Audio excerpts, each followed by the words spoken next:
All right, well, good afternoon, everybody, and thanks to each of you for choosing to join us this afternoon. My name is Brenda Mose, and I am with the State of Nebraska Division of Behavioral Health. I work as the administrator for the Office of Consumer Affairs, and as one of our efforts to reduce stigma as it relates to behavioral health needs in Nebraska, we've teamed up with the Opiate Response Network and C4 Innovations, and thank them for making today's stigma and bias training with Steven Samra possible. Mr. Samra served 9 years as Deputy Director on SAMHSA's Bringing Recovery Supports to Scale Technical Assistance Center strategy and is skilled at both virtual and on-site training and technical assistance. Planning, implementing, and evaluating recovery programs and services, deconstructing stigma and bias, harm reduction, and managing training and technical assistance teams. As a core recovery team member for SAMHSA's Opiate Response Network, Mr. Samra provides virtual and on-site training and technical assistance related to medication-assisted treatment and primary care integration of MAT and medication for opiate use disorder, stigma and bias reduction, rural substance use and opiate use disorder support strategies, criminal justice involvement, reentry and trauma-informed correctional care, cultural proficiency, humility, and the impact of the subcultures of addiction, poverty, and incarceration on treatment and recovery, and best practices for peer support, supervision, professionalism, and leadership. Mr. Samra has a master's degree in public administration from California State University and utilizes his personal experience in addition to his content expertise to deliver technical assistance and training through a combined lens.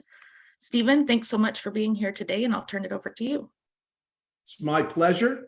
And Jill, would you like to take us through the ORN slides, and then I'll get busy with this presentation today? Absolutely. Hello, everybody. I'm so glad to see everybody today. You are in for a big treat. Steven is a fantastic speaker on many topics, but stigma, I've seen several of his talks in the past. I think you're in for a real treat. Excellent speaker. I just want to talk real quick about the ORN and let you know who we are and how you can utilize us. We are funded by SAMHSA, and we actually are across the nation. We have different offices that serve different regions. Our region is Iowa, Nebraska, Kansas, and Missouri. And so if you were to submit an ORN request with us, you would receive myself or my colleague, Sherry Watkins. And what we do essentially is we provide free technical assistance on prevention, treatment, and recovery of opioid use disorders and stimulant use disorders. So I know a lot of you are probably working on projects with opioid funds, coalition building, a variety of different things, and we would love to help you with that. And I told you the trainings. Yep, we do training and education. We helped put this on today.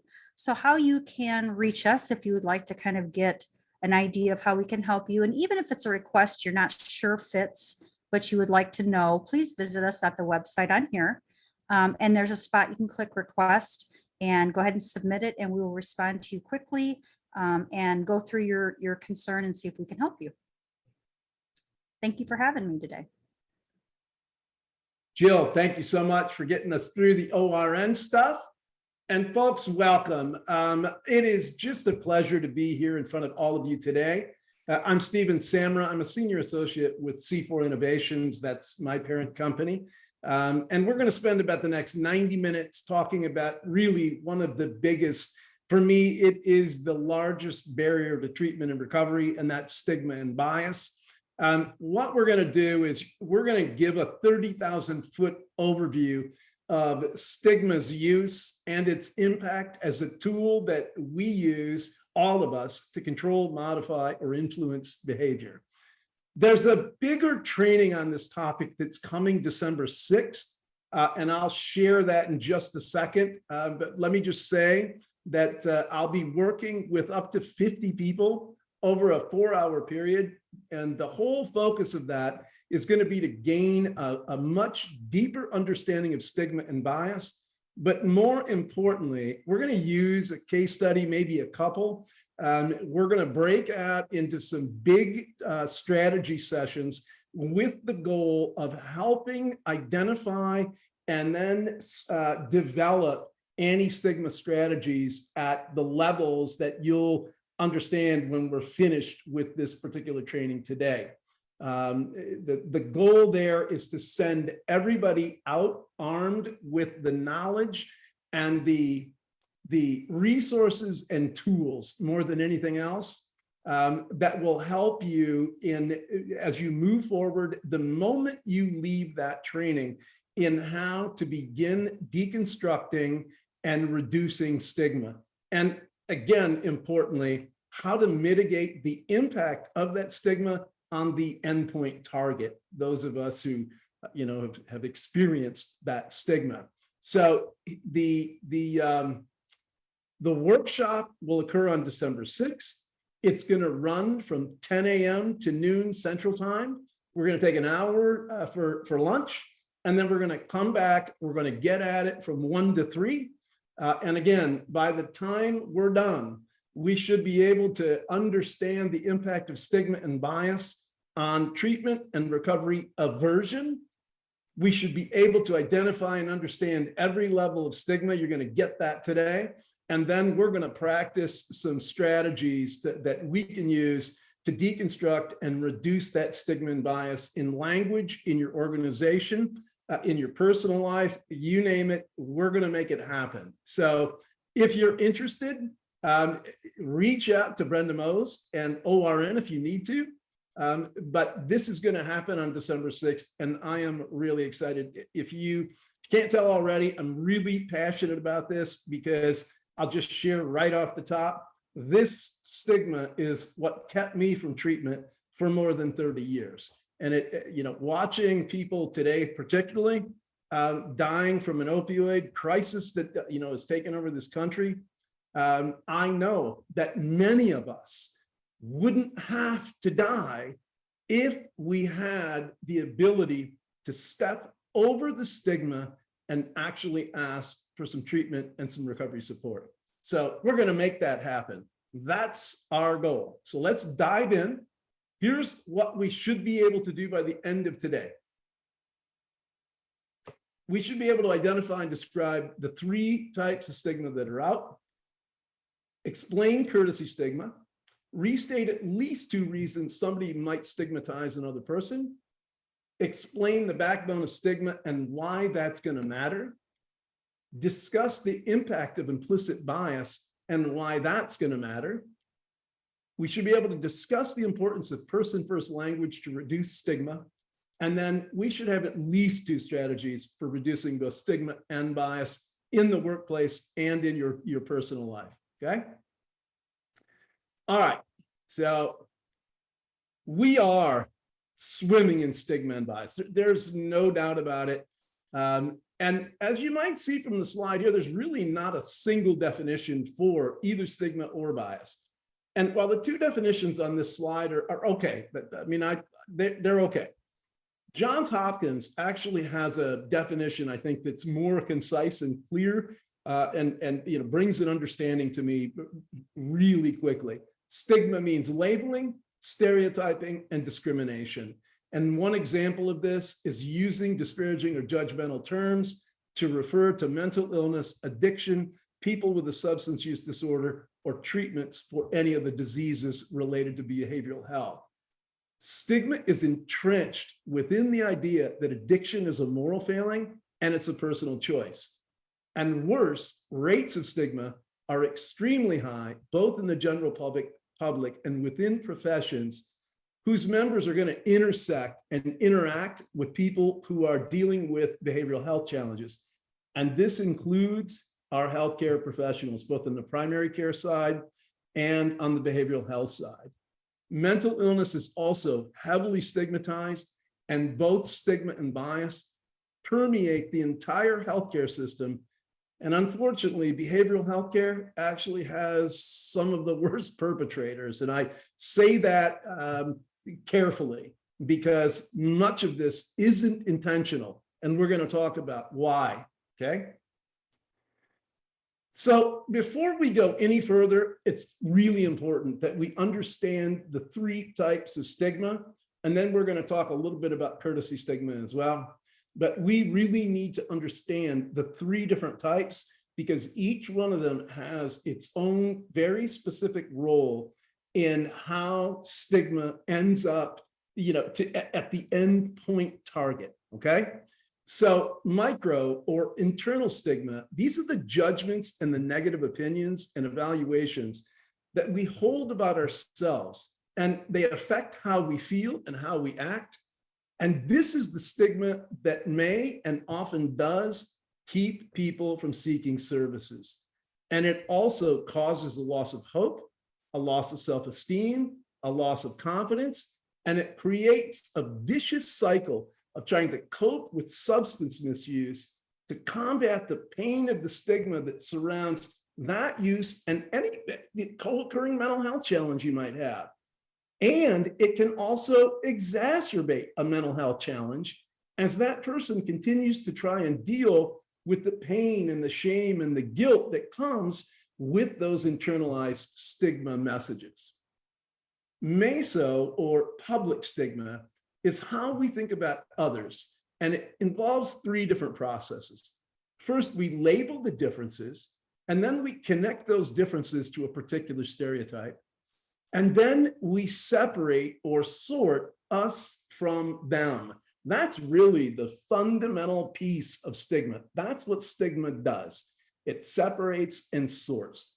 And it creates, when we do that, a marked loss in social status.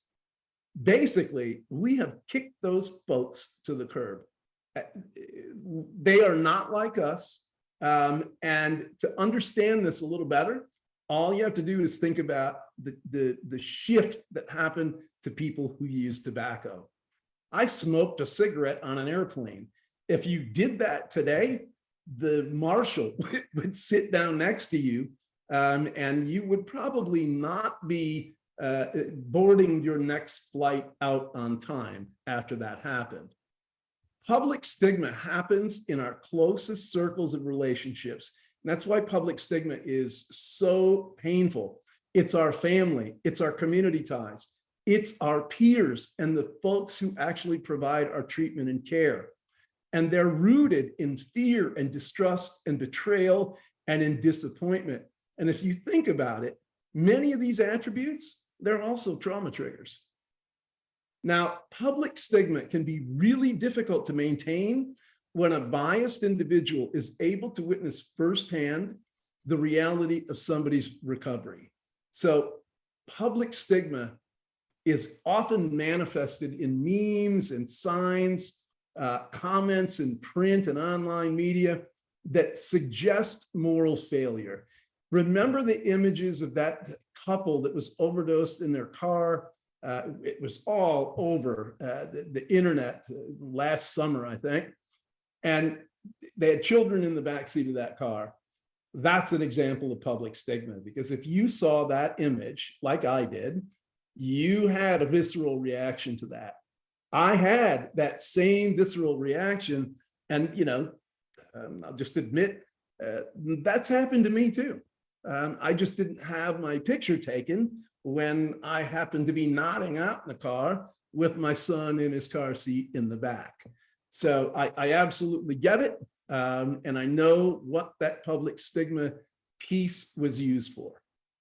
When we talk about macro or structural stigma, these are the laws and the policies and the protocols and the practices that actually produce and maintain stigma at local, regional, and national levels.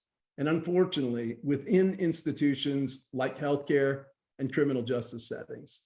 Structural stigma is discrimination that is present in the healthcare system, and it uses language that often leads to lower quality of care, limited and fragmented access to treatment and other services, and often an overuse of coercive approaches. Usually, this bias will target a specific and really easily stereotyped attribute: race, gender, nationality, sexual orientation, age.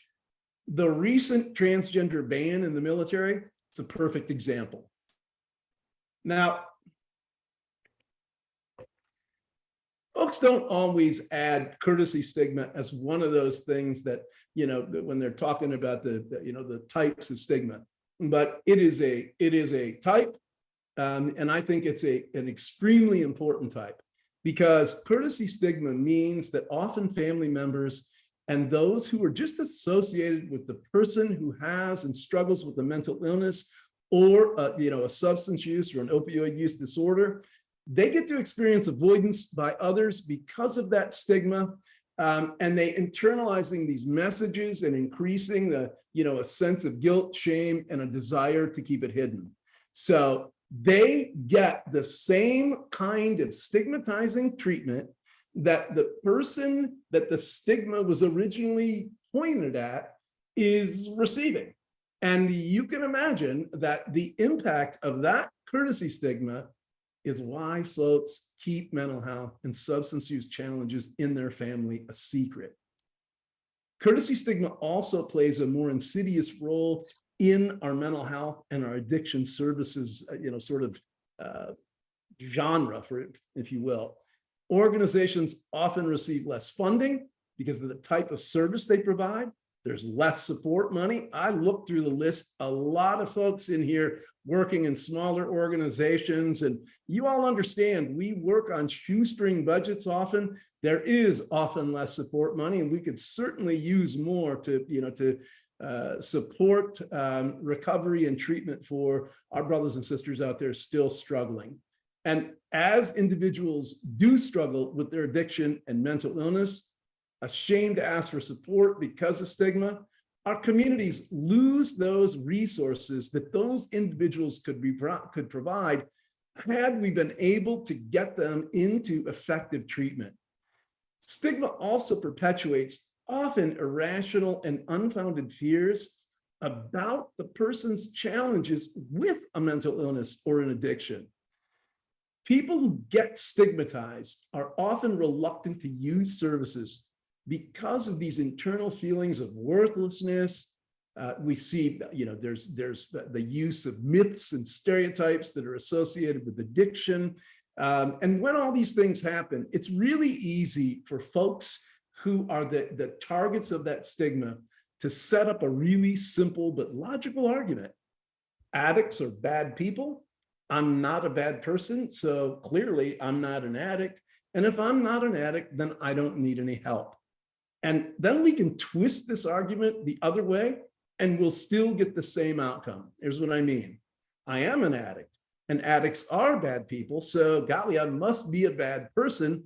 And if I'm a bad person, I really don't deserve any help. So why is it that we would use stigma? What does it bring to the table? Well, it provides excuses for folks to distance themselves and ignore people that they don't want to associate with. They're not like us. Remember, separate and sort, right? They're a way for people to hurt others and brand them as unworthy of love, of patience, of opportunity. They're ways in which people can express disapproval of the behavior of others and discourage behavior about which they are uncomfortable. Just again, think of how we shifted the status of tobacco users and smokers. We have relegated folks who use tobacco, 100, 200, 500 feet from buildings that they used to smoke inside of. Stigma in that case, stigma does have its positive aspects as well. But it does allow one group of people to also feel superior to another group. I'm better than they are. And I can remember, we used to talk about those militant reform smokers as a smoker and how superior they always sounded to us. So yes, stigma allows one group of people to feel superior to another group. It also permits a group of people to feel safe and less vulnerable, because that stuff there, that can't happen to me. Stigma allows people to discredit other people to promote their own personal and social agendas, goals, and objectives. They allow a group of people to control another by attempting to diminish that wholeness of people down to a stereotype. Here's what I mean. When I say the word addict, what comes immediately to your mind? And when I say mentally ill person, what comes to your mind? So stigma allows people to express fears about the beliefs and behaviors of other people in what appear to be these socially acceptable ways. And if you're wondering whether stigma actually works the way it's intended, consider that in a recent study by Johns Hopkins, 22% of people surveyed were willing to work closely with somebody suffering from drug addiction. 2 in 10. 62%, or about 6 in 10, were willing to work closely with somebody suffering from mental illness. Now, we've clearly made a little progress on the mental illness side, but we have still a very long way to go for both sides.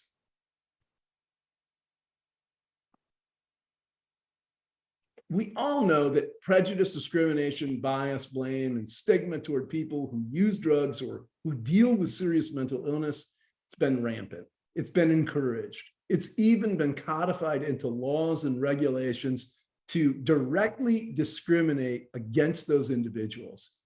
The historical span of that failed war, and it's not on drugs, but instead on the citizens who used drugs, still continues to this day. And when we marginalize and we isolate and we shame and we exclude people who have an addiction or a mental health challenge, we impact that individual's ability to find and keep a job, to access affordable housing, especially if there's a criminal record of a drug conviction, and we block or really make challenging access to quality healthcare. Courtesy stigma then makes it challenging to be accepted by your family and your friends. They don't want anything to do with you because they too feel the shame and the guilt. And as you might imagine, it puts a bit of a damper on any healthy social activities that somebody might want to engage in. And it leaves this person really with nothing but the drugs and the people who might use them. And because we've internalized these crushing thoughts and behaviors about who we really are, we begin to believe them. And then when we do that, our self-esteem plummets, and in many cases, it never returns either. So it's probably getting clearer to everybody why folks who have addiction challenges or mental health disorders and their family members keep it a secret. If you don't know my history, you can't stigmatize me for it. This is why people don't come for treatment, and it's why they drop out of treatment early if they come at all. Okay. This is the backbone of stigma is, it is a tricky one. In 1996, the University of Chicago performed a general social survey. They do this every decade. And they compared stigma responses in this 1996 study with studies that were done in previous decades on US attitudes about mental illness stigma specifically. And that comparison showed that public knowledge about mental disorders increased, especially as it related to the neurobiological understanding that these disorders were actual real diseases. There was greater public awareness of the stigma associated with these disorders, but oddly, public stigma remained high. When they did the 2006 General Social Survey, even greater sophistication in the public's knowledge of these disorders, now the addiction challenges, and of the treatments available. But again, stigma levels were high and they didn't decrease over time. And the reason that they didn't decrease is because a core of 5 prejudice items persisted. These are the backbones of stigma. Let me go through them with you. A lack of trust in intimate settings. So what does that mean? Well, let me give you an example. Do you want your cousin John, who you love dearly, but you know has a severe crack addiction, in the same room with grandma's pocketbook after she receives her Social Security check? Possible contact with the vulnerable group. Do you want John in the same room as you have a vulnerable child, or your 14-year-old daughter or your 14-year-old granddaughter, a potential for self-harm. Who do I call when my new renter, John, lights his hair on fire at 3 o'clock in the morning? I have had an actual landlord ask me that question. And being opposed to power or authority. If we're going to tell John he needs to go, will he obey? Will he turn violent? What if he just goes quiet and ignores us? Then what? And finally, unsure how to interact with a person who is dealing with a mental illness or a substance use disorder or both. What do I even say? And worse, what do I do if things start to get weird or scary for me? These are the backbones of stigma, and they are very difficult to overcome. So Dr. Nora Volkow is a global expert on behavioral health and the impact of stigma and bias on behavioral health. She is especially focused around addiction and co-occurring mental illnesses. And Dr. Volkow says that, dismissal of things like addiction, like obesity, maybe an eating disorder, as simply problems of self-control, ignores the fact that for us to be able to exert that self-control, we require the proper function of the areas in our brains that regulate our behaviors. We know that illness and disease stigma is greatest when it's not well understood, it's perceived as being contagious and a threat. Think about HIV and AIDS and how that was initially perceived. It's associated with a perceived deviant behavior. You can think again, HIV, AIDS, you can think about hepatitis C. You get what I'm saying. It's viewed as the responsibility of the individual. So that individual should have control over their behavior. The condition is severe, degenerative, or disfiguring. And I think an opioid use disorder and full-blown addiction is pretty severe. And schizophrenia is pretty severe. And it brings an undesirable and unesthetic death, like a drug overdose.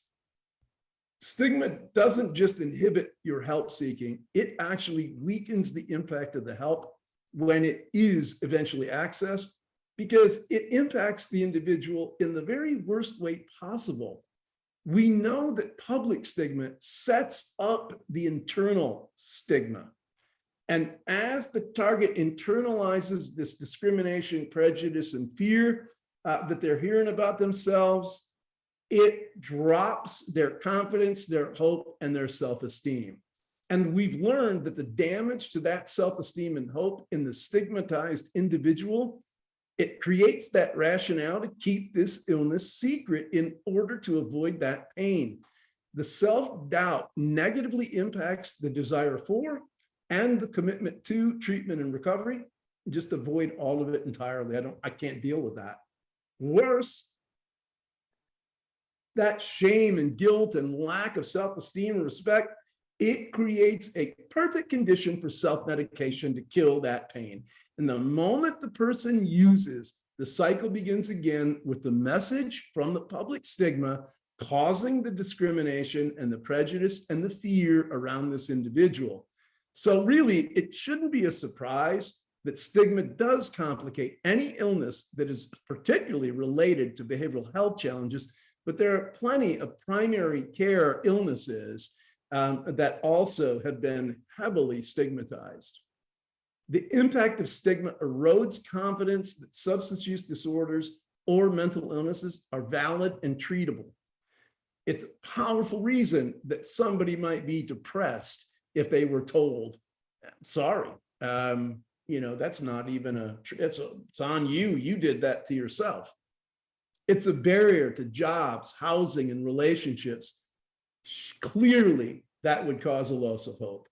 It deters the public from wanting to pay for treatment, and it also allows insurers to restrict coverage, and it impacts negatively clinical care and treatment decisions. And we're going to talk more about that in a bit.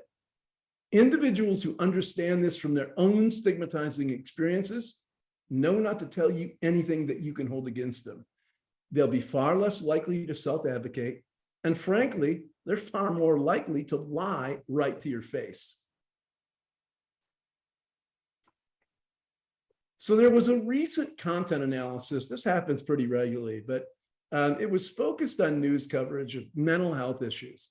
And it found that in 39% of the stories, almost half, an association was made between persons with mental illness and dangerousness. Treatment mentioned in 26% of the stories, and only 16% had recovery as an outcome. Not even a quarter of those stories had recovery as an outcome. It's important we realize that much of the evidence on the media's influence on stigma is negative. The media play a crucial role in stoking fear and intensifying the perceived dangers of persons with mental illness and with substance use disorders. And media portrayals of people who do have mental illness are often violent.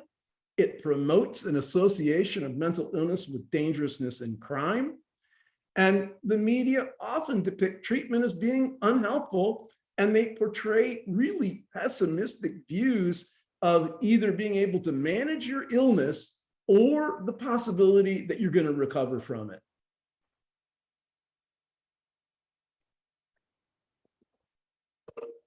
We know that substance use disorders are among the most stigmatized condition in the whole world, and people don't want to work with, be related to, or even see people with a substance use disorder in public.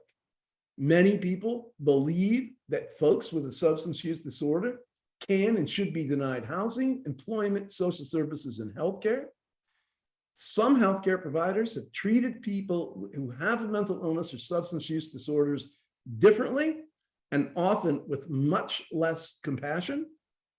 There are some clinicians that still have lower expectations for health outcomes for patients with mental or substance disorders. And this, in turn, can really affect whether the provider even believes that person's deserving of treatment. And I can tell you, I've done a lot of direct service in my life after I entered recovery in 2000. And one of the things we used to do all the time was this really coercive approach to people experiencing homelessness where, you bring me a signed, sheet that you've done 90 meetings in 90 days, and maybe we can sit down and we'll talk about putting you on the, on the wait list for some housing. I've experienced homelessness. I'd be lucky to go a full day without trying to combat that misery with a substance. There's no possible way that I would be able to go 90 days. And I, frankly, why would I? You're not giving me anything that has enough value that might help me shift and endure the misery that I'm going to endure on the street, on the off chance that maybe when I'm done, I'll get put on a waiting list for housing. When I even say it out loud, it's just ridiculous. Some healthcare providers falsely believing that substance use disorders are actually within a person's control will tell you they're frustrated, and sometimes they're even resentful when they have to treat folks who have a substance use disorder, and particularly if they have a co-occurring mental health challenge with that. So you can tell I just love Dr. Volkow. And she recently shared an experience that she had with a patient who she, met, and this person was injecting heroin into a really badly infected leg. And he told Dr. Volkow that he was not going to go to an emergency room to get this treated because he had been treated so badly on previous occasions. He just preferred risking his own life or even an amputation to the prospect of repeating being humiliated again in that, situation. And while this is troubling enough, Volkow actually points out another more sinister aspect of the impact of the stigma that is keeping this man and countless others from actually obtaining treatment. This is a really important thing. It's an important message. Beyond just impeding the provision or seeking of care, stigma may actually enhance or reinstate drug use. And it plays a key part in the vicious cycle that drives addicted people to continue using drugs. That is a really profound and powerful statement, and it should make us sit up and take notice. Because if the goal is to move people into treatment, move them towards recovery, when we stigmatize them, even inadvertently, and we're going to talk about how that happens, we very likely have caused an enhanced moment for this person to reconsider returning to a lifestyle that just a moment ago they may have been willing to get treatment for. NIDA research, the National Institute on Drug Abuse, shows that rodents who are dependent on heroin or methamphetamine will still choose a social interaction over drug self-administration if they're given a choice. Now, you all might have heard about Rat Park, a story about Rat Park, where this is what NIDA's talking about here, where they put a rat in a cage, they put a bottle of water and a bottle of cocaine, and they let the rat have at it. And the rat would hit the cocaine lever, wouldn't drink, wouldn't eat, wouldn't even, wouldn't mate, wouldn't do anything but use that cocaine until it just keeled over and died. But when they changed the environment for that rat and they built what they called Rat Park, which would have been paradise for a rat, it changed. And that's what they're talking about here. If there is a social interaction that they are enjoying, they'll take that over drug self-administration. But when the social choice they make is punished, those animals revert back to that drug behavior. And this is another profound finding because it is almost certainly applicable to humans because we're highly social. So some of us respond to social as well as physical punishments by turning to substances to kill that pain. The humiliating rejection that is experienced by people who are stigmatized for their mental illness or their drug use, it acts as a really powerful social punishment, and it drives them to continue and even at times intensify their own self-medication and drug taking. Volko finishes up this was a blog post that she had written. She says there must be wider recognition that susceptibility to the brain changes in addiction are substantially influenced by factors outside an individual's control, genetics, the environment in which one is born and raised, and that medical care is often necessary to facilitate recovery as well as averting the worst outcomes like overdose. When people with addiction are stigmatized and rejected, especially by people within healthcare, it only contributes to the vicious cycle that entrenches this disease and then exacerbates any underlying or overt mental illnesses that they may also be dealing with. So many folks who have mental and substance disorders, and I'm certainly one of them, are members of multiple stigmatized social groups. So if we're just focusing on mental illness stigma or SUD stigma or any other single stigma, we may not only fail to understand their stigma experience, but when we try an intervention, it'll limit the effectiveness if we're coming at it in a siloed way. Intersectional stigma is a concept we use to characterize the convergence of these multiple stigmas and the stigmatized identities that exist within a person or a group, and to address their joint effects on health and well-being. Because as different stigmas are often correlated and interrelated, the health impact of intersectional stigma It's really complex, and it has a broad and wide range of vulnerabilities and risks. Stigmatized identities, we often see in isolation all by themselves, but they don't exist in a vacuum. So these intersecting forms of stigma are really common, but we hardly understand them. So if you understand that there is this intersectionality between health-related bias, stigma, and other forms of social marginalization and manipulation, it'll provide a better understanding of stigma that is associated with health conditions. So all this to say that as you engage with individuals who might appear to be treatment averse, those individuals may be experiencing intersectionality, bias or biases, and multiple stigmas may be at work here.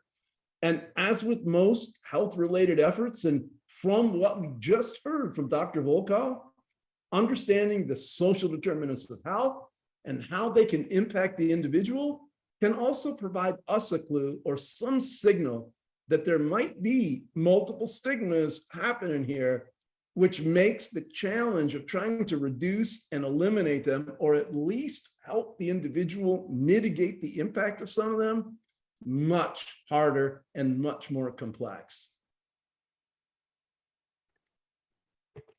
All right, we need to talk about implicit bias. I think personally, implicit bias may be worse than stigma, and I'll tell you why as we move through this. Implicit bias is the process by which our brain uses mental associations that are so well established, they operate without us being aware, without us intending them to do, to do that, and without our control. Now, we know stigma is everywhere. It's pernicious, it's pervasive, and this is its best friend. And it is really sneaky because implicit bias brings thoughts and feelings outside of our conscious awareness and control. These are unconscious, automatic, erroneous thoughts that pop up and stick in our mind and happen in milliseconds, even when we consciously know better. This internal and hidden reaction, it absolutely influences how we see, feel, remember, know, and most importantly, how we're going to judge others. Remember that discussion we just had on the backbone of stigma? Even when we know better, we still stigmatize. And these are learned, okay? Somebody taught us this stuff.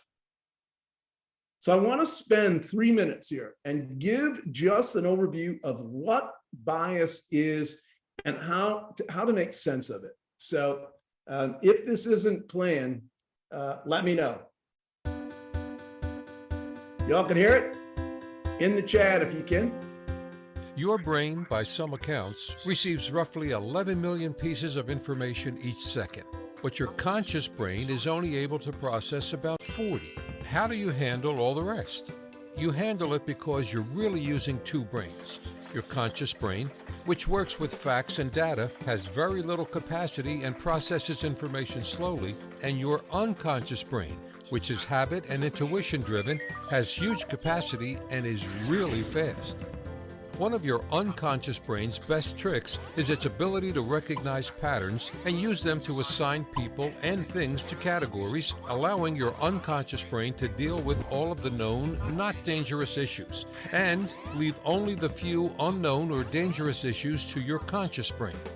This allows us to recognize a pattern and act on it, rather than having to think about every interaction as if we were experiencing it for the first time. We can glance at that four-legged animal and know if it's a wolf or a cocker spaniel. That recognition allows us to make assumptions about the animal facing us, that the wolf belongs to the wild animal category and is likely to be dangerous, or that the cocker spaniel is in the domestic dog category and not likely to be dangerous. The assumptions we make about these pattern groups are likely to be based on our own experiences, on information we have gained from our culture or background, or from the media we listen to or people we admire. Unfortunately, those assumptions are often wrong. When we categorize people, our brains apply two other tools.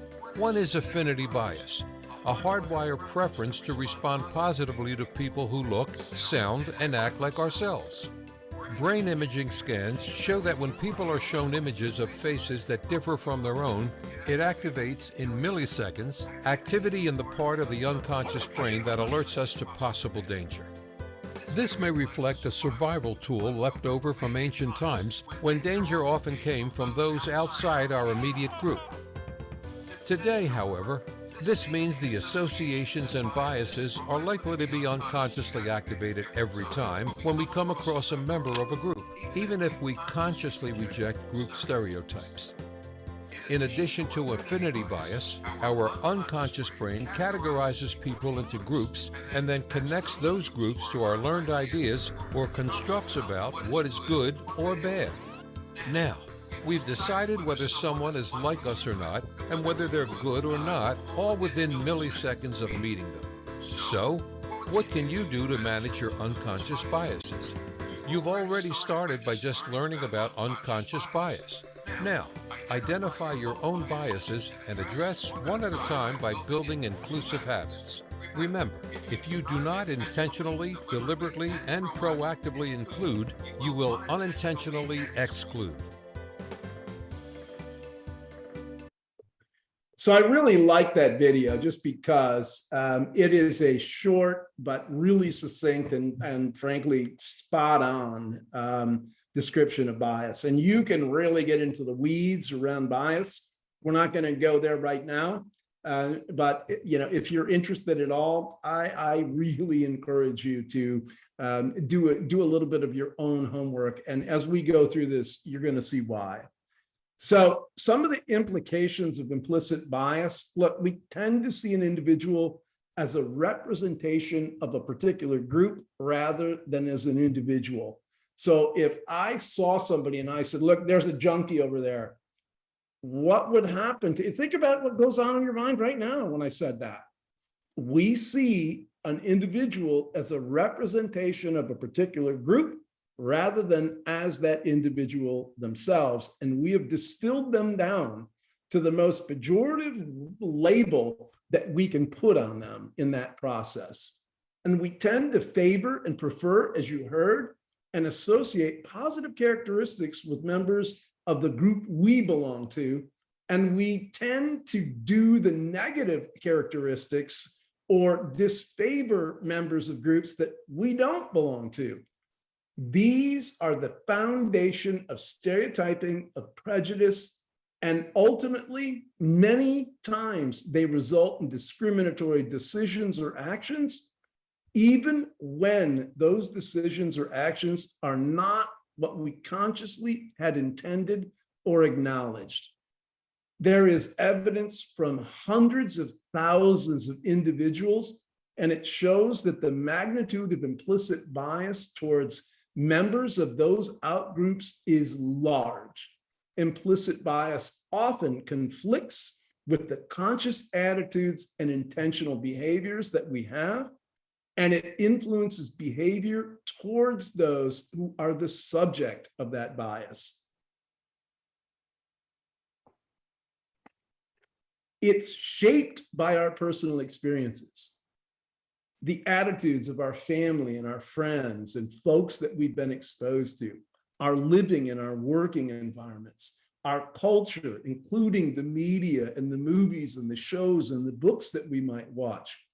We develop this over the course of our lifetime, and it starts at a really early age. So I want to talk for a second about the real world impact here, because there is a big impact.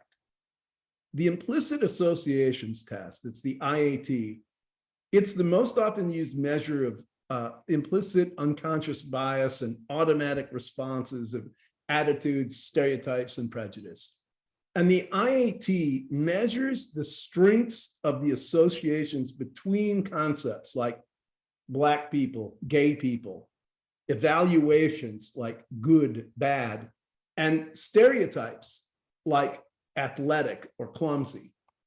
Researchers who employ the IAT, excuse me, they found that the majority of tested Americans have negative implicit attitudes and stereotypes toward Black or dark-skinned people. They consistently and implicitly associate Black with negative attitudes, such as bad and unpleasant, and with negative stereotypes, such as aggressive and lazy. Now, I'm going to play this video here. And before I do it, feel free if you want to, you can talk in the chat if you'd like. And you can certainly comment if you want, but I want to make sure before I show this video, because it is the difference between a white young man trying to steal a bicycle and a Black young man trying to steal that bicycle. And what transpires here may be painful, it may be infuriating, and it definitely may be triggering. So if you want to step off, I understand it. I just wanted to make sure that you were aware of what's coming so it doesn't blindside anybody. Okay. And with that, let's take a look. You see this and you wonder, did he lose his keys or is he blatantly stealing that bike? In broad daylight, he hammers and then saws on the chain. When that doesn't work, he pulls out an industrial-sized bolt cutter. And when he's asked, he fesses up. You lost the lock? No, not exactly. But he's not a real thief. Justin Kelly is an actor, and our hidden cameras are rolling. What happened? Nothing. I can't get through the lock. I mean, I know this is weird, but you wouldn't happen to know whose bike this is, would you? No. All right, good. Thanks. It was odd that somebody had all that equipment. But you didn't do anything. No, That's true. that's the bottom line. Lots of people stop and stare. A few even question the actor. I guess I have to ask, is that your bike? I guess technically no. Okay. Okay. Bye. Good luck. In over an hour, about 100 people pass by. Only George and Arlene try to stop him. Some tell us they plan to call the police later. Others say they're scared. Keep moving. This woman and her friends give our thief the benefit of the doubt. When we ask why, Bisa Washington tells us first impressions matter. I remember thinking young white men don't usually carry burglar tools. So we all make assumptions, huh? Yeah. I'm thinking maybe he works for the park. We replace our white thief with this young man, Matlock. Remember, both actors dress in a similar way and are about the same age. Is that your bike? Nah. Then what are you cutting the chain for? Right away. Right away, somebody yelled. Wow. Within seconds, another person confronts our thief. Is that your bike? Technically, it's not, but it's gonna be mine. More people converge. Does anyone have a cell phone? You call the police. He's like stealing somebody's bike. Are you taking that bike? That's your bike? No, it's not, sir. Oh, why are you doing that? Is this any of y'all bikes? Is this your bike? It's not. It belongs. No, but whoever's it is. It belongs to someone. To who? Well, not to you. And sure enough, one man whips out a cell phone to call 911. Yeah, there's someone taking a bike here. Our actor triggers more reaction. Some people are even snapping pictures for evidence. I got you, lad. I got you. Guy's stealing a bike. Whose bike's over here? Once everyone moves away, we reset our cameras, and within minutes, another outraged man is yelling. Are you trying to steal that bike? Excuse me, sir, but the bike's been here for days. Like, no one's gonna take it. Well, that's not your bike then. Yeah, You can't just come in and take something from somebody. Excuse me, sir. I'm Okay, I'll just take your tools away then. This yours, sir? Please, sir, don't touch my stuff, sir. Please, sir, do not touch my Well, stuff. you're touching please. somebody else's stuff. Yeah, all right, but this has been here. Like, who's gonna take it? Well, that doesn't make it your property. Technically, it does. No, it doesn't technically. It's not yours to take. All right, sir. When we bring out our cameras, David Robb wants us to go after the thief. That kid in the red shirt. He's hacking away at a bike that's that's been not here his. for days, and he has a right to take it and steal it and he's come here with... She may not look like your average bike thief, but actress Ashley Carpenter makes sure anyone who asks knows she's up to no good. Need a hand? You don't know who this is, do you? Whose bike it is? Yeah. With a little help from Ed Fitzsimmons, the bike chain easily falls away. Drop everywhere. Oh my goodness, what a strong man you are. And he isn't the only man who stops in his tracks. What's this guy thinking? You know, you pull up, you don't know if she lost her key, if she's trying to actually take the bike, but then again, she's a girl. And would you ever see a girl doing that? Steal? You never know. Most of the times it's a guy gonna do something like that. Reginald pedals right past his appalled wife, straight to our actress, asking her if she needs a hand. Okay, I'll eventually get it. I did some time in Rollway. I can steal this. Oh, you can steal it? Maybe you can help me steal it. Excuse me. That is the painfulest darn thing. Yeah, it's really hard. I've seen this a bunch of times, and every time I watch it, it chokes me up and it sets me off. So I shared it because bias is powerful. And it's, as you saw, I don't think any of those people really even recognized what was happening. And you know, I don't think they made the connection. There wasn't really an opportunity for them to do that. But I think what was most shocking to me, you know, it isn't so much how folks came at the young black man, because I see that all the time. But when you contrast that with how they supported the woman, that, you know, the young woman, and the, you know, the other, you know, young white guy who said, you don't know whose bike this might be, do you? I mean, how could you miss that? So anyway, bias is powerful. And when I said earlier, I think bias may be the bigger challenge for us, it's because it happens unconsciously. And excuse me, Henry, I agree. I would have loved to have been able to see those reactions too. I think it was really interesting to see the two black women make the comment that, you know, young white guys don't normally steal bicycles. It shows that bias, it doesn't matter what color you are, where you come from, bias happens to us, and it happens in a way that we're not even aware of. So how do we make a difference? What do we do to stop this? Well, there's some ways that we can come at this. Maybe. The first step is really to just acknowledge we all have biases. You can take the Project Implicit IAT. It is awesome. It's a web-based test, and it measures the strength of associations between concepts and evaluations. On this slide at the top, you can see the URL. If you just type in Google, yes, you can, Jennifer. In fact, this slide deck, the PDF of this deck is out. And I'll see if I can put the video URL in the chat. Maybe Melissa, my project support, can make that happen too. But we'll do everything we can to get it to you. The Project Implicit site is amazing, and you can. They have all kinds of different things that you can test your own biases on. If you go, prepare to spend some time after you're done in self-reflection. Oh my gosh, I'm so sorry, you guys. I turned all that off, and I apologize.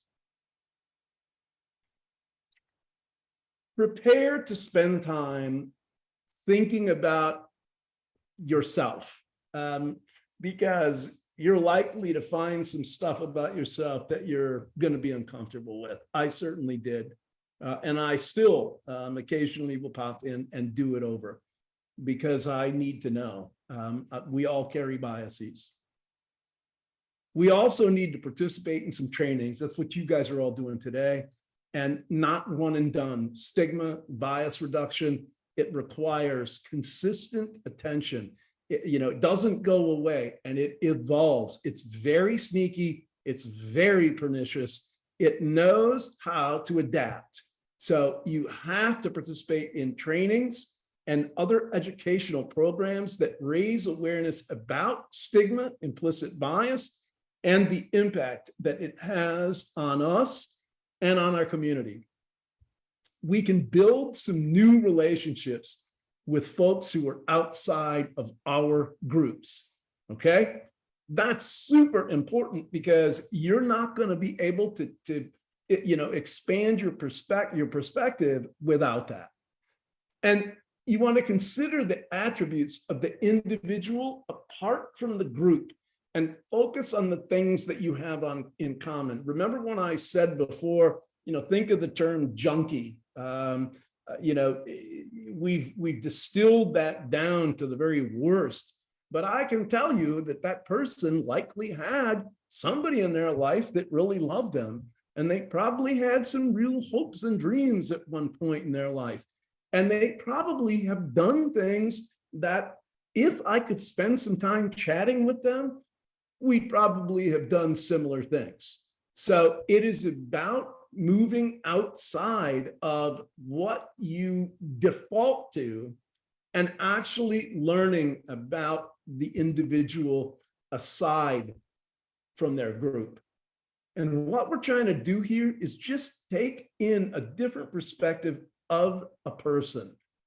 Walk not just a mile, but really it's like a global trek to really understand that perspective, what they've encountered, what kinds of adaptive techniques they use or to function. This is the basis of cultural humility.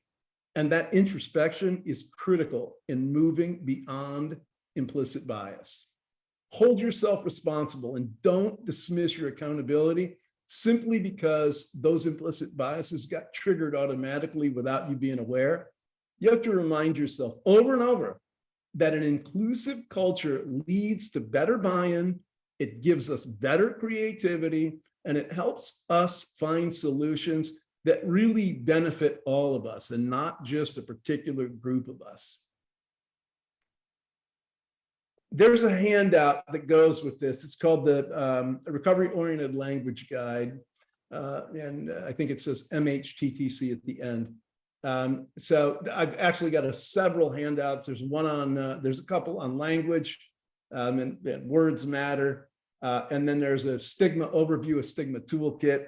And there's something on understanding implicit bias as well. So please, you didn't need any of those handouts. And I should have told you at the start of this event, but they're available to you, and they should be helpful long after I'm gone, so that you can continue on your stigma education and educating other folks. So we know that research that's been done has found really powerful evidence that exposure to certain terms at random actually induces a systematic cognitive bias that kicks in without you being aware, and for a healthcare provider, very well may affect the clinical judgment and the quality of care that person delivers. As you can see on this slide, words matter. And when providers responded to a case study where the only difference at all was the label given to each, either substance abuser or person with a substance use disorder, the person labeled as having that substance use disorder treated much differently than when we labeled the person a substance abuser.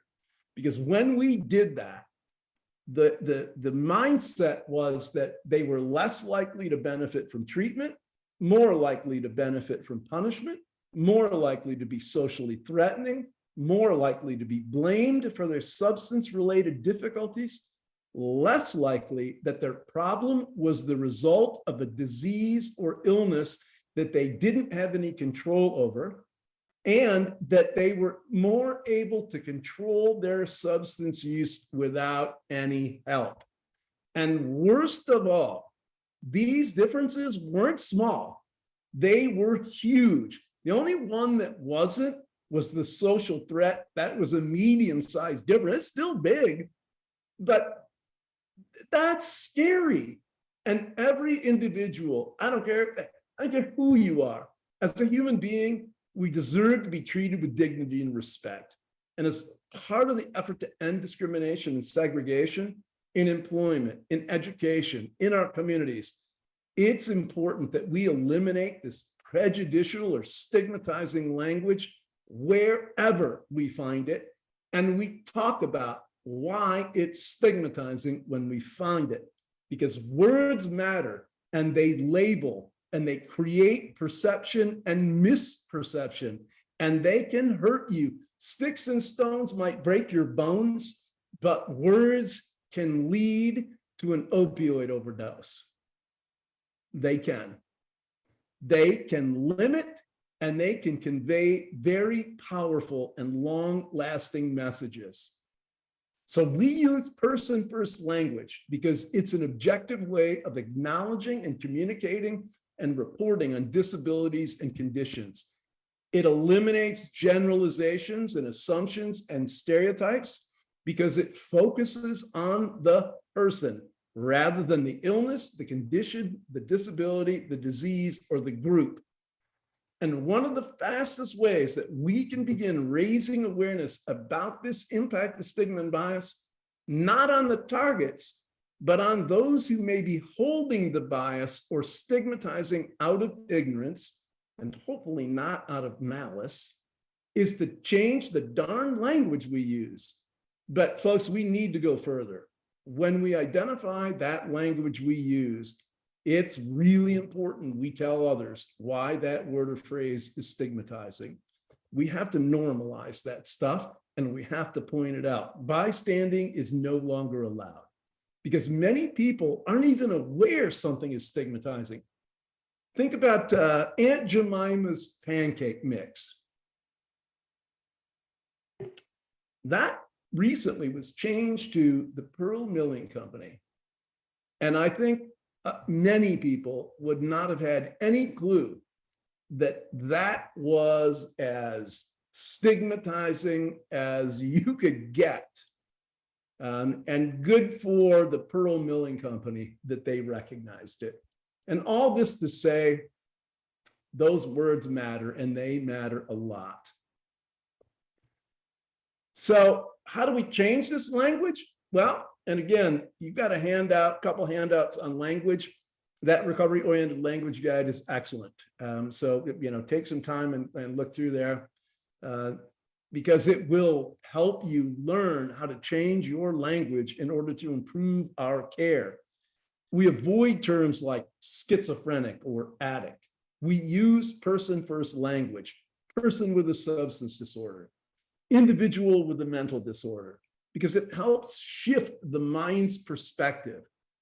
We normalize the use of medications for mental or substance use disorders as life-saving and no different than insulin for diabetes or the Benacar I take every day for my darn high blood pressure.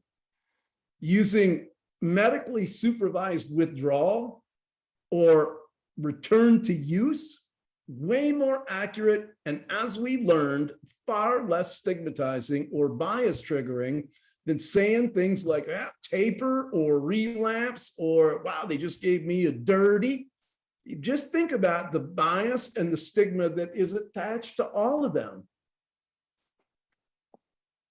Now, when we first did this presentation, we started, you might remember we talked about that macro level structural stigma. And this is the stigma that is discrimination we find within our system, within the healthcare system, and usually we'll see it in the implementation of policies and language. And As you're probably realizing, getting rid of stigma, it requires work. And one of the ways you can do that pretty quickly is to perform a language audit on the documents that you have internally and importantly, externally in your organization. Anything public facing would be the first things I'd go and do this language audit with. And then I'd hit every policy and procedure, look at all my job descriptions, everything I could put my hands on that has the potential to be stigmatizing should be audited.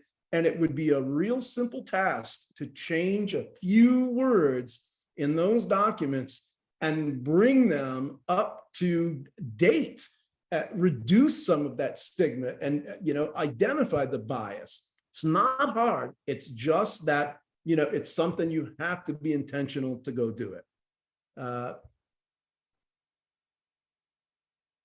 There is a handout that I think would be important here too. It's called Implicit Bias in Healthcare Professionals. Another one that will help you understand the role of providers and policymakers. So what is that role? Well, intentionally and persistently work to reduce stigma and bias in your workplace that is related to mental or substance use disorders. It's related to anything that can be stigmatized or that we have biases over. We need to challenge providers, each other, communities, our brothers and sisters that are struggling to be aware of and then act to identify and reduce any stigma or bias that we encounter, any of it. And we need to remove harmful substance or pejorative mental health substance use labels to decrease stigma. And all we have to do, just replace it with person first language. It's not a huge lift. Now, we've long known that one of the most effective ways to reduce stigma is by having meaningful and positive interactions with people that come from those stigmatized groups. And we also know, and I've said this previously, but it bears repeating, having somebody with lived experience provide stigma and bias education, twice the impact on attitude change and intended behaviors that trainings without that voice experience. That's why I'm in front of you today. And as such, we need to treat mental illness and addiction with science and with evidence-based strategies. Enough of the anecdotal stuff that, John told me, or I saw this work when we did tough love with Bob. No, it is science and evidence-based strategies. We need to speak out against stigma and discrimination every time. We need to keep hope alive for folks who have been the targets of stigma and have internalized those messages. And I'm one of those people. We need to treat affected individuals with dignity and respect. Providers should partner with peer recovery workers whenever they can. And please be mindful of that language that you use, because you do have the power to heal, but you also have the power to destroy. And how you engage, it may mean the difference between a person seeking treatment and recovery or hiding that illness, keeping it a secret, possibly initiating or even returning to substance use to cope with that pain. We all now know what a vicious circle that can be. And we also now know that today, returning to substance use very well may be a death sentence. So I keep this slide until the very end of this presentation to share just a really small snippet of my own recovery story, because I know the impact of stigma and bias personally, and I know it in the context of mental health and addiction challenges, and as a speaker, trainer, and a presenter. And I've said repeatedly during this presentation, stigma keeps people from seeking treatment, and I am one of those people. And after struggling to address a long-term 3-decade heroin addiction to black tar, for more than 3 years, I tried.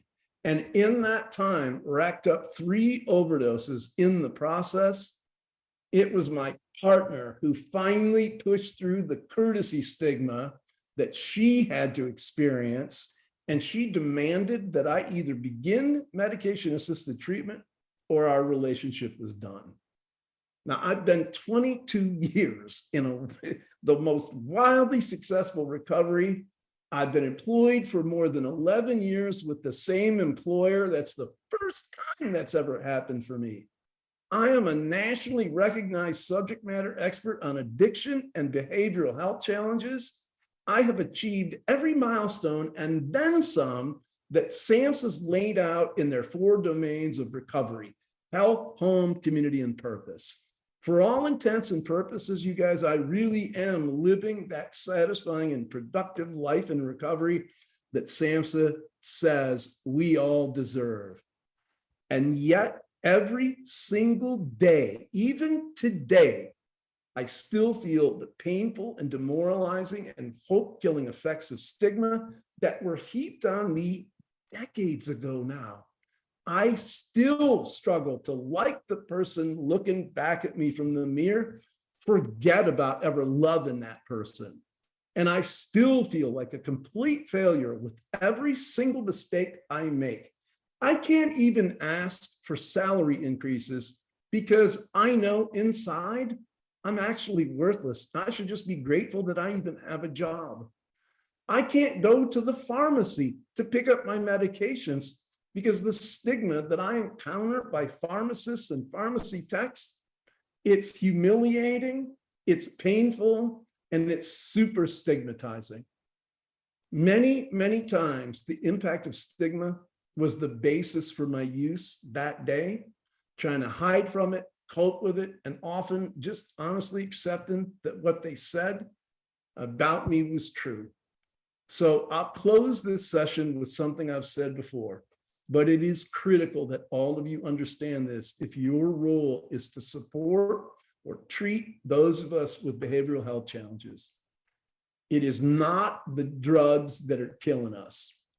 It's the stigma that stops us from treating the disease of addiction and the mental illnesses that we struggle with. You all are in control of how we perceive you. And at the end of the day, the most important thing to remember about this entire presentation is the primary reason we don't come for treatment is because of stigma and bias. I'm going to say it again. It is not the mental illness or the drugs that are killing our brothers and sisters. It's the stigma that keeps them from treating that disease. And I want to thank you guys all for the opportunity to share. Really, I'm super grateful to spend some time with you guys this afternoon. I think we still have a few minutes. I'm happy to answer any questions if you'd like. I hope you all gained a little bit of extra knowledge and benefited a bit from this presentation today. And thank you for listening. And I'm happy to respond to questions if you have any. You can unmute, whatever you want to do. I'm happy to chat too.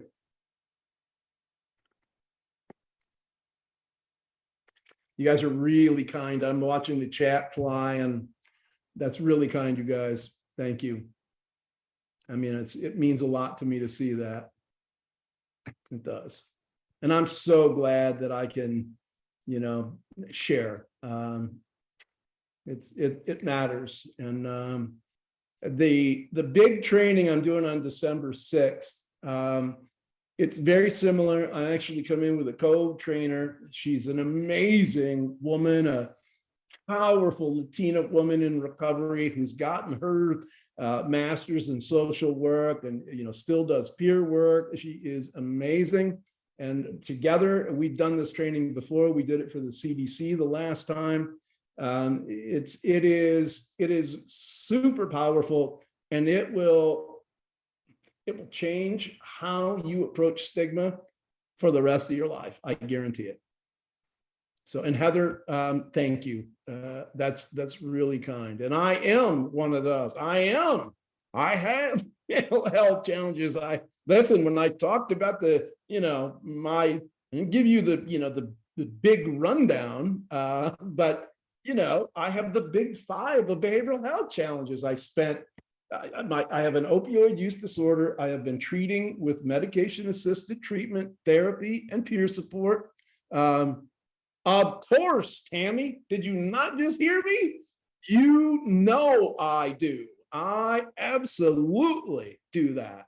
And I do it for my opioid use disorder, and I've been on it for 22 years. I had a small break where I actually did a medically supervised withdrawal. I wanted to check out. I mean, I hadn't been pure sober 40 years. So it might have been, I thought, wow, I should give it a shot. My life is in such good shape. But what had happened, you guys, is that I refused, because of stigma, to admit that I had a mental health challenge. I might have been a dope fiend, but I wasn't crazy. I can remember telling my psychiatrist that. And turns out that one of the most important things I ever have done in my life, and I wish I would have done it 30 years ago, was I finally just said, I don't care about the stigma. I need to be tested for my mental health. There are things going on that I am sure aren't related to my substance use. Turns out that I have a bipolar disorder. Kind of thought I knew that. Definitely have ADHD, severe inattentive type. Kind of knew that too. Experienced PTSD.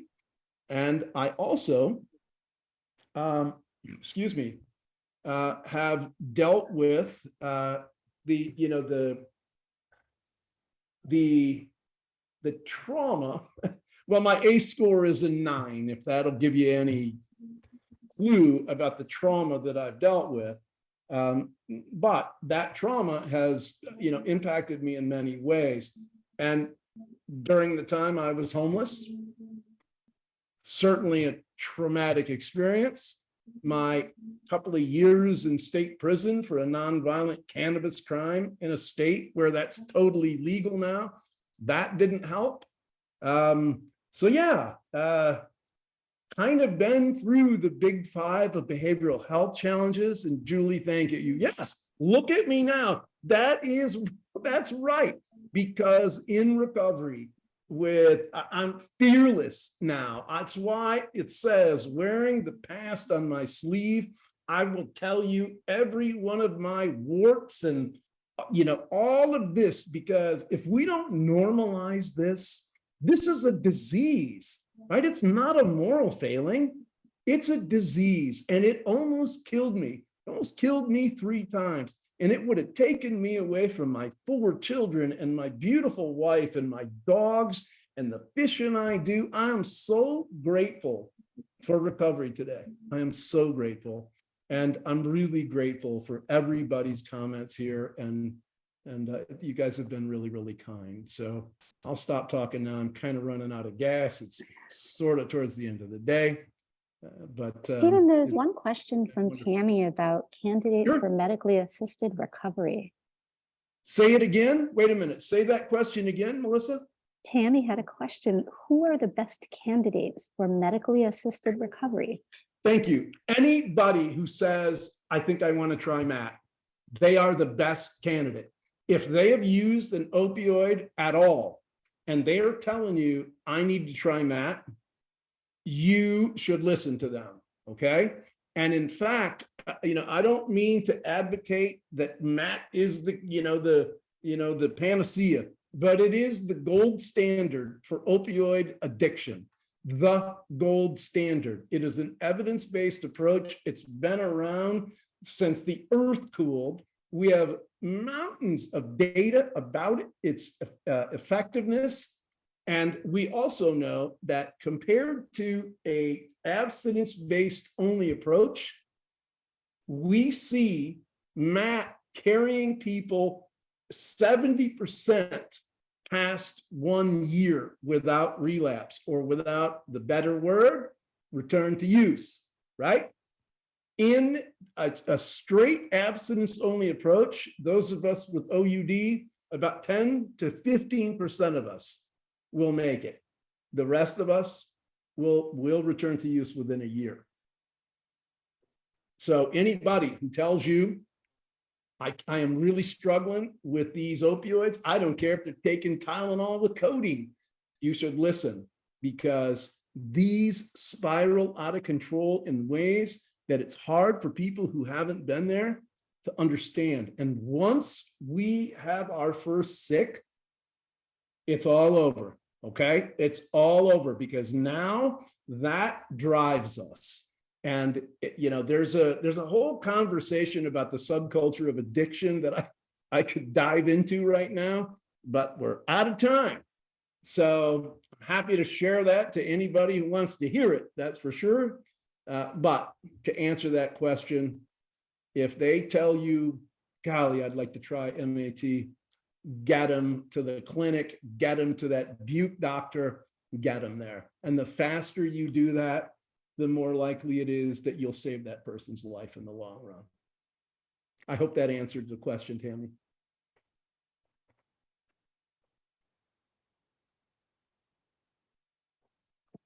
Wonderful. Stephanie, I'm so glad that I made your day. That's super kind. And Melissa, that's really kind. You could spend all day. No, you couldn't. Listen, people get bored and they get tired of hearing me talk, because I talk a lot. I do. So Well, we will send a link to this recording so you can listen to it again if you'd like to, or share it with others who were unable to attend today. So you can look for an email tomorrow with that recording link, as well as a link to an in-depth 4-hour discussion about stigma on December 6th. Melissa, thank you. And Jill, I think you wanted to pop something in the chat if you haven't yet, but this would probably be a great opportunity to make it happen. We'll also send out that satisfaction survey link in our email with the recording link, so that people can give their feedback on today's presentation. And there it is. And Jill, thank you. All right, gang, you have got the lovely evaluation link. I want the good, the bad, and the ugly, because that's how we grow. And if I don't know where I went off the rails, I'll just keep going off the rails. So I trust all of you to make sure that, I stay in my lane. So, all right, gang, it's been lovely today. I'll shut this down. And thank you, Steven. You're phenomenal. On the 6th. Thank you so much. You guys are welcome. Thanks, everybody. Have a good rest of your day.